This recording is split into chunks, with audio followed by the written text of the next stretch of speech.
Mes chers abonnés de Jamie Voice, aujourd'hui je vous invite à suivre avec attention une affaire qui touche non seulement au cœur de l'actualité politique, mais aussi à la justice et aux droits humains, l'état de santé de M. Constant Mutamba. Vous savez, depuis son incarcération et sa condamnation, son état s'est détérioré. Il devait être évacué à l'étranger, mais un refus inattendu du procureur général Firmin Vondé a surpris tout le monde. Qu'est-ce qui se passe-t-il réellement? Pourquoi ces refus? Restez avec moi, chers abonnés, jusqu'à la fin pour tout comprendre sur ces dossiers. Et nous voilà, chers abonnés, de retour. Monsieur Constant Mutamba, il était un homme politique congolais. Il est avocat et il était aussi ancien ministre et président du parti politique Nojek. Il a été condamné à 3 ans de prison ferme. Puis après son incarcération, cher abonné, il a été hospitalisé dans un état critique. Devant la gravité de la situation, une délégation de la présidence s'est rendue à son chevet. L'idée était claire, cher abonné, l'idée était vraiment claire. Ils envisageaient une évacuation sanitaire à l'étranger pour permettre à M. Constant Mutamba de recevoir des soins appropriés. Mais, contre toute attente, le procureur général, près la Cour de cassation, M. Firmin Vondé, il a refusé l'évacuation. Il a estimé que Mutamba pouvait recevoir le soin nécessaire en RDC, en rappelant qu'il existe ici des hôpitaux de qualité capables de prendre en charge son cas. Ces refus de transfert posent plusieurs interrogations, chers abonnés. Un homme malade a-t-il le droit d'être soigné ailleurs si les conditions le nécessitent? Est-ce une décision purement judiciaire ou y a-t-il un soupçon de règlement de compte politique? Quel message pour le droit humain? Peut-on parler d'un état de droit quand un détenu gravement malade est empêché d'accéder aux soins qui les jugent adaptés? Certains estiment que le refus est fondé sur la loi. Mais d'autres, chers abonnés, ils y voient une forme d'acharnement. Quoi qu'il en soit, la santé reste un droit fondamental, même pour un condamné. Le cas de M. Mutamba montre les limites de notre système judiciaire face à des situations humaines et urgentes.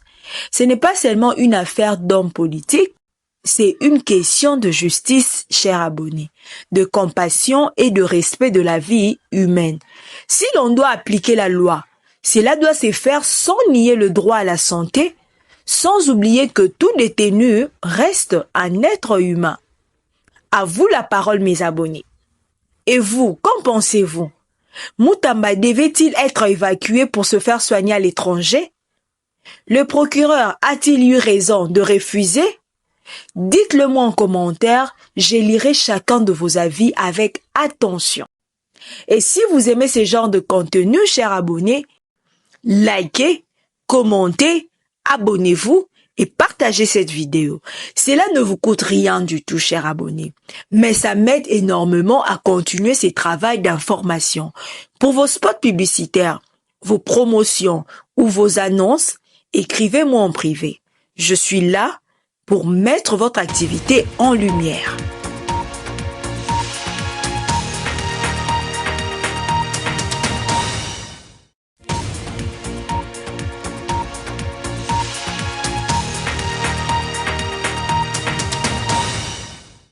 Mes chers abonnés, bienvenue encore une fois ici sur Jamie Voice, votre espace d'information fiable, simple et direct. Dans cette deuxième partie, nous allons parler d'un sujet très important, mais que beaucoup ignorent ou ne comprennent pas bien. Le taux de change indicatif de la Banque centrale du Congo. Pourquoi ce taux est-il si important, chers abonnés? À quoi il sert?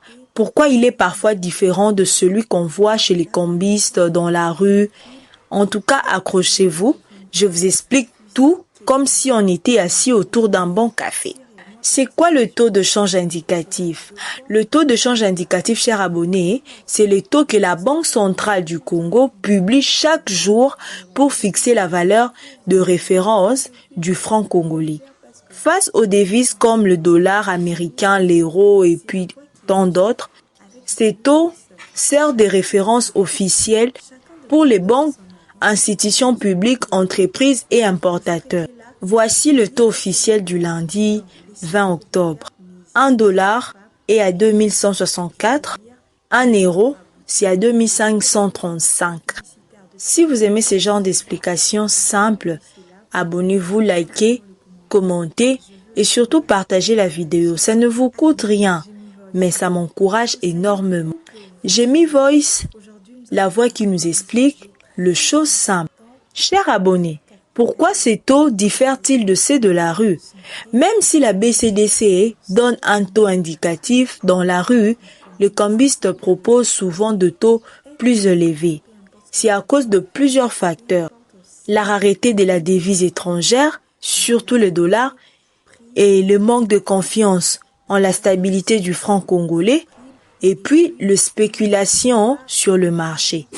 Cela crée un écart entre le taux indicatif et le taux du marché parallèle.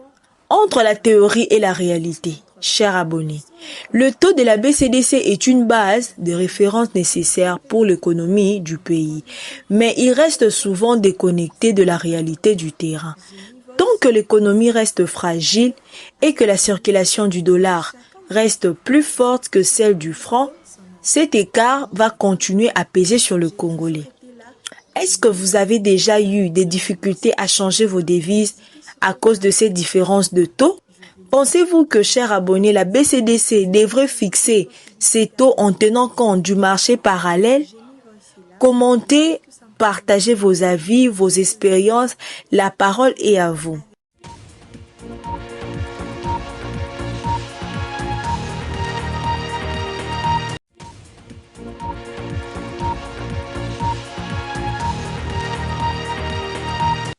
Et voilà, mes chers abonnés de Jimmy Voice, asseyez-vous confortablement parce que il s'agit de notre troisième sujet que nous sommes en train de développer ensemble avec vous.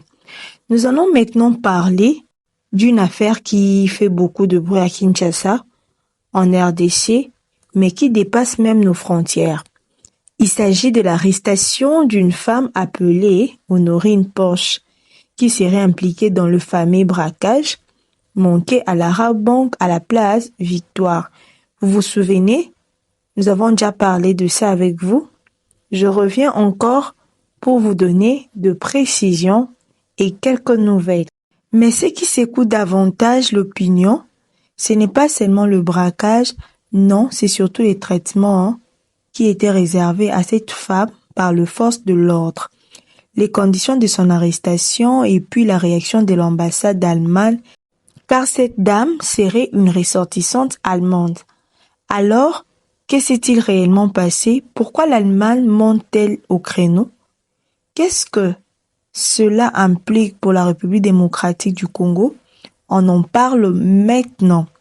Selon le premier élément recueilli, Honorine Porsche aurait été arrêtée à la suite du braquage manqué de la Rabobank, vous le savez, chers abonnés. Des images d'elle arrêtée circulant sur les réseaux sociaux ont provoqué un tollé.